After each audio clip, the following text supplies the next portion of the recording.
إنا أوحينا إليك كما أوحينا إلى نوح والنبيين من بعده وأوحينا إلى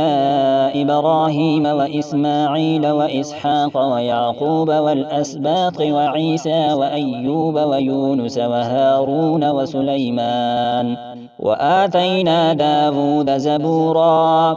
ورسلا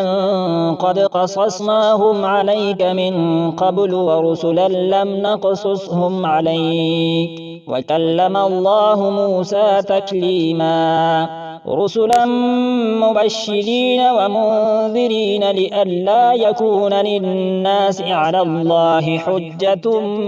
بعد الرسل وكان الله عزيزا حكيما لكن الله يشهد بما أنزل إليك أنزله بعلمه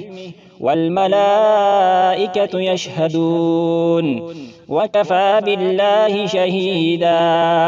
إن الذين كفروا وصدوا عن سبيل الله قد ضلوا ضلالا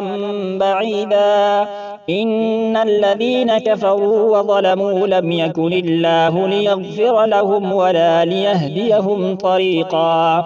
إلا طريق جهنم خالدين فيها أبدا